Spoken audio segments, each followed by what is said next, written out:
Welcome to the Projects Podcast number 4. This is my first proper podcast. And mine. I think Amy, yours as well. So I'm on the Projects team, but Amy's guest joining me this week for our Christmas special. Yes. So welcome, Amy. Thank you. So I'm on the RevOps team, which is very new in the business. Been here for a very long time, but I'm very happy to be joining today. Exciting. Ooh. So we were initially going to be doing like a Christmas special. However, as we're filming this today, yesterday we got the news that we were all going to be working from home again. Yep. How are you feeling about that? I mean, we're kind of used to it now. I'm just glad that we can still go to the pubs, which doesn't really make any sense because we could all just be like, oh, we'll just go to the pubs together and mingle and hug and kiss and whatever. But it's, it's on them things. It's not ideal. I guess the build up to Christmas isn't going to be the same. Like obviously when we're in the office, like everyone's like excited. We're going on about like what everyone's doing over Christmas. Like it's a good sort of like wind down. Like we finish off tasks. Like everyone's like buzzing. Whereas now when we're going to be sat at home, it's going to be very alone. And I think that little bit of spark's going to go. But I guess we'll just have to try our best. I mean, it's not like it's the first time we've had to work from home with such short notice. But at least we've got today and yesterday to like get our heads wrapped around it, figure stuff out, like book meetings in, like get all that sort of stuff sorted. Whereas that first lockdown, it was, right, you're going home. Bye. Now, like leave now. Leave now, pack up. Yeah. See you in 2 weeks, which ended up being 2 years. Yeah. So almost. Yeah. So at least we're used to it. There's still social aspects of our life we can enjoy. But it's just going to be sad I'm not going to see you all again until whenever we're allowed back in the office. Yeah. Well, the office is shut, but the pubs are open. So if we just meet up with our laptops, I mean, what are they going to do? It could be chaos because we've got some big drinkers in the office. Yeah, we do. But at least it'll be fun. Yeah. Good. So, like you were saying, Christmas is a really busy time for us as a business. How are you going to manage your workload level with being at home? So, luckily, there's just me and Dan sort of in the team. So, and we've got 2 big projects. One of them's coming to an end, whereas the other one's like halfway through. So, my workload at the minute is very manageable, which is really good. And me and Dan just constantly communicate with each other, share tasks out, make sure we're both all right, because I think that's one of the main things with working from home. Like, are you actually all right? Because it's very mental, isn't it? It's just mentally draining. You sat in a room which is probably spare bedroom, which is just full of just rubbish, and you're just on your own. And I think then dealing with the fact that Christmas is coming and everyone is sort of in a mad rush to get stuff over the line, that's when we probably need people the most, because you do need that communication. Otherwise, you just sat there like, what am I doing? What do I need to prioritise? Like, how's the project going? Because there's so many of us that work on the same thing that it's quite difficult if you're not communicating with each other. Yeah, and that's a big part of what I would say my role as project management is, in that it's that communication and keeping those lines of communication open. Yeah. We have so many different people involved in a project, like you said, that it's such a key thing for us to be able to make sure that everybody else is communicating to each other as well. Yeah, that's the thing. It's like, obviously, I'm lucky because I've just got Dan. But I can imagine for other people in the team who've got to go through so many other people, it's quite hard to manage, and you'll probably spend hours a day just trying to figure out where people are and missing out on actually doing some work. Like I said, though, me and Dan just 2-man team, so it's really straightforward. It's just like, we'll have a quick call in the morning, what we're doing today. That's fine. But obviously the project management tool is quite good because it keeps us on track of like what's due in. For me and Dan, it's different because we've got like a 3-month project, so we prioritise tasks, and we just work on stuff that the client wants us to prioritise as well. We have that ongoing relationship with the client that they understand the project, because they know there's a deadline as well. They understand what they need now and what they could push back a month. Like, with our job role, it's quite good because it's not like years and years of work. It's not, oh, we've got to do this. For us, there is that deadline. Very short timelines. Yeah, so the client understands that, so there's not a lot of like bullshit Yeah. It's a lot of like, right, this is what we're Just working get on. it This done. is what they need Yeah. done, dusted. So for us, it's really easy. But Yeah. I can imagine for the rest of the people, it's quite difficult. Yeah, I would almost say that in terms of your projects especially, I imagine that sign-offs and handoffs will actually be easier from home because everybody's at home. Yeah. So you're not having to navigate people's meetings or other work commitments. Yeah.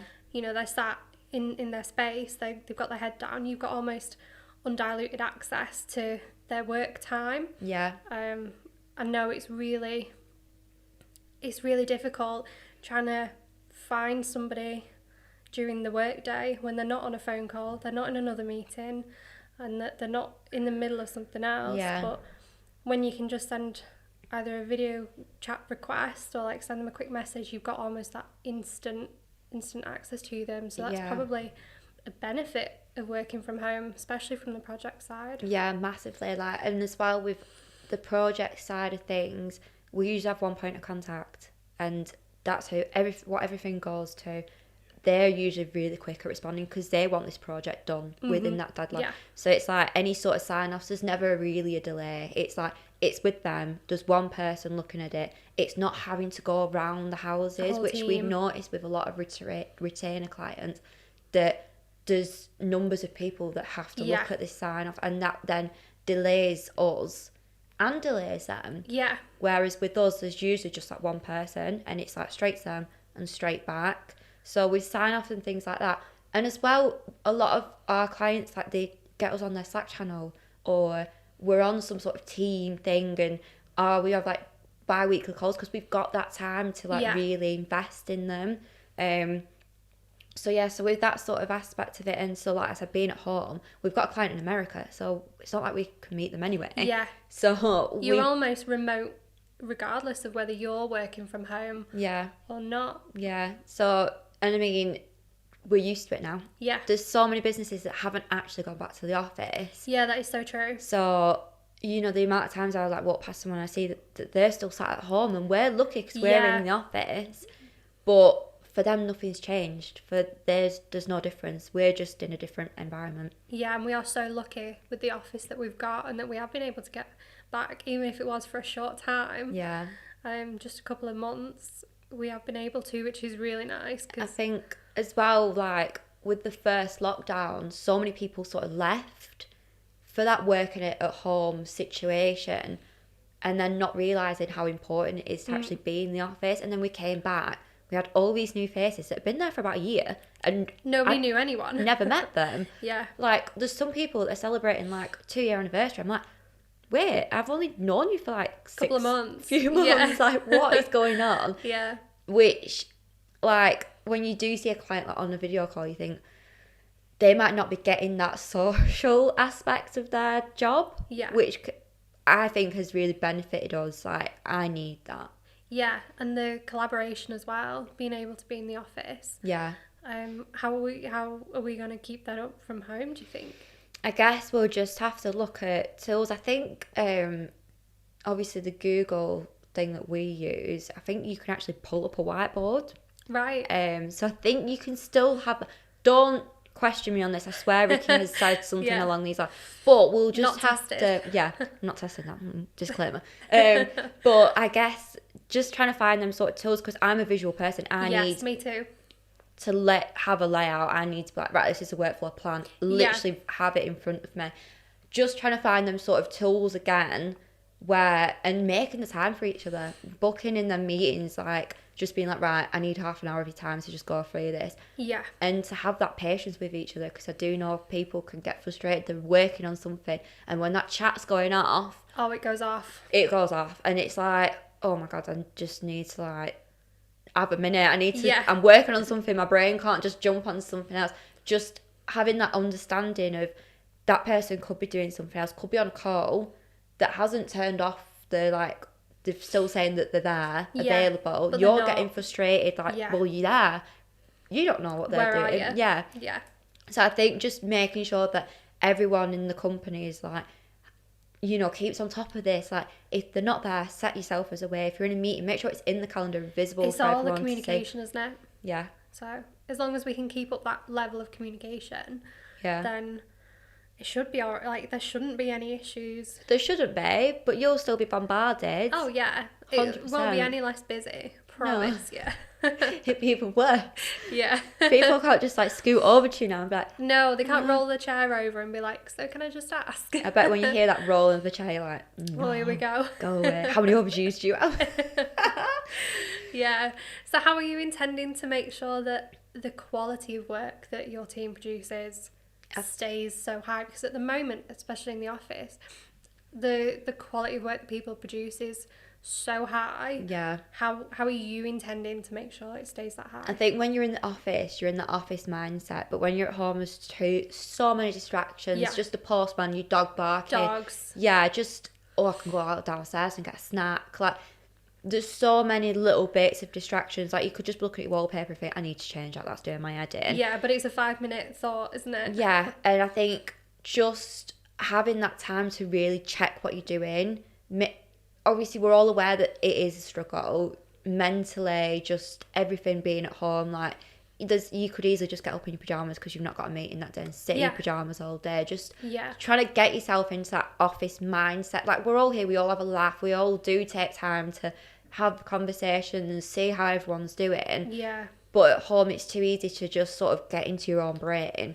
But we just need to be like, right, we are at work, just double check everything you're doing. And if you just need a break for a minute, just make sure that you're all right as well. Yeah. Because your brain can just wander and be like, right, this needs to be good. I need to know what I'm doing. I need to 100%, it has to be good.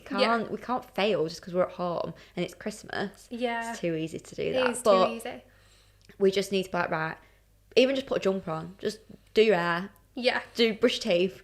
Do something, just try and get in the office. Yourself. Yeah, office mindset. And if you do feel like you're wandering, just go take a break for 5 minutes. Come back to it, refreshed, hopefully. Yeah. And look over it with a fresh pair of eyes. Or move on to a different task. If you are lagging with that one task, move on to something else. Something new. Yeah. And try and get yourself back into that work mode because it's really easy to not do. Like, at the office, we have conversations, we have a good natter, but there are times that the office is silent because everyone's just in that frame of mind. Yeah, in the zone and getting their head down. Massively. And I'm quite a talkative person, as you can all tell. That's why you're here, Amy. Yeah. So for me, being silent, I think that's worse. Yeah. I can work and talk, but when there's no one to talk to, I struggle. My mind just wanders. I'll start singing to myself, but then I'll just be too involved in the song to then be like working. So for me, it's just like, go downstairs, just talk to the dog for 5 minutes, or just give my mum a quick bell for 2 minutes, or speak to one of you guys just on chat, like, how are you doing? Is everything all right? Yeah, definitely. And then you'll go back into that work site because I just need a conversation now and again. Yeah, I would say I'm very similar. I need some like conversation happening around me. When it's too quiet, that's when I start overthinking and getting in my own head. Yeah. But I would say one of the problems that I have with working from home is that there's no end to the day. Yeah. There's no like end to the day where you close your laptop, you put it back in your bag, you get in your car and you go home. Yeah. You're at home, work is now home. Yeah. And I think I always struggled the first time round with not finishing work. Yeah. So there was always something else I could do, and it was always, I'll just finish this, I'll just do this, and then before you know it's 6:30, yeah, 7:00, and it gets a bit much. So I think what I'm going to try this time round is really sticking to my workday schedule. Yeah. Yeah, I think when I first started back in the olden days, Danielle said something really good to me. She went, work your hours, otherwise you'll go mad. And she was like, you can't just continue because otherwise you just there's always something. There is always something, and end of the day your mental health is more important than your job. Yeah. Realistically, as it's not the best thing to say, but we've all noticed that after this lockdown, we've all been trying to check in with each other. As soon as Boris announced that, there were quite a few miserable people in the office yesterday. There was also, I noticed there was a lot of some kind of like collaborative, nice chatter on how can we support each other. Yeah. We know now that we're going to struggle. People are going to find this difficult. So what can we do to help those people? Yeah. At least this time around, we can leave the house. We can still socialise. We can, the first time it was like you can't even go out to exercise. No, you couldn't do anything, could you? That's what I mean. Your 4 walls of your bedroom or back room, that was your life. That was it. So like you said, you shut your laptop down, but then you just didn't have that like actual shutdown. It was like as much as it was away, you were still thinking about it because you just then associated that room with work. Yeah.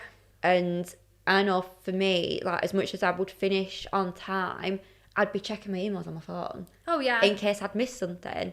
And then I'd easily just pick it back up It's too easy to. Or I'd be responding to an email on my texting. I'm like, why am I doing this? Because the chat came into play as well. So it was too easy to sort of, I've missed this because people were like, obviously now we're working different hours. Yeah. So there will be times where you'll finish at 4, but someone will be working till 6 and you could be getting them sort of notifications coming through. And it's really hard to be like, to not respond. Yeah, to understand that I'm finished for the day. I've got I need to look at my outside commitments as well.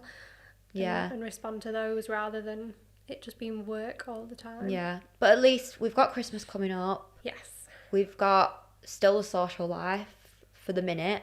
If Boris locks us down even further, I'm going to go insane. Yeah, I'm going to cry. I'll cry and probably hunt him down. Yeah, but that's okay. That's fine. We'll just deal with what comes. Throw party poppers at him. Yeah. Yeah. Don't want to get into politics on a podcast. No, let's not go there. No. Let's not do that. But we're all in the same boat. That's the thing. The whole country's in it, and we could be worse. Yeah, there's always something that could be worse, isn't there? Yeah. But I think we've kind of, especially chatting today, I think we've kind of like outlined that it's going to be okay. Yeah. Like, we're still here, we're still healthy, we're still alive, and, we're going to get through it. And we're going to get the support. That's one thing I can say about Digital 22. Like, as soon as that first lockdown came into play, and even when business struggling, our clients leaving, it was really scary time. It was a really tough time. And I remember Ricky and Mark having a conversation with us, and I left the call crying because I was like, I can't believe these are like our directors who really do care about us, and they don't want to see anybody go. They didn't want to make that decision. It was, so no matter what happens, it's not going to be like this first lockdown. It's hopefully only going to be a few weeks. But that's what we thought the first time. Yeah. But we're always going to be have each other and support each other if someone's workload's quite high. I know before Christmas, some people's dwindles massively. Yeah. And we're all happy to jump on and help each other. It massively peaks and troughs. Yeah. With people's individual workload by day as well as week. Yeah. And I think as long as we can acknowledge it, accept it, and just help each other out, it's never going to be perfect. We always try and aim to put people at 80% capacity, and it's never going to be that all the time because it's just not real life. But as long as we can, like I said, acknowledge it, accept it, and help each other out where we need to, then we do what we can. Oh, this has been a really cute little chat. It has actually been a cute little chat. I'm well impressed with our first proper podcast. I think we've done really good. Yeah. Are you going to come back next time? Yeah. Yeah. I'm going to try and get Dan to do a podcast with me. Yeah. I'm going to grill him. Do it. About HubSpot. I'm going to be like... just question him. Spill your beans. Come on. Tell us all about it. I want to see the brain work. Yeah. So tune in next time for Amy and Dan's podcast. Bit of cross-advertising there. But no, I'll definitely join again because I could talk for England. So yeah, that was really good. We hope you've learnt some tips and tricks for managing working from home during lockdown, and also that it's okay sometimes to just say that you're struggling. That is the main thing. Don't shy away from being vulnerable. Yeah, definitely. Well, thank you for joining. Yeah, thanks for listening, and we'll hopefully be back soon. Merry Christmas! Merry Christmas!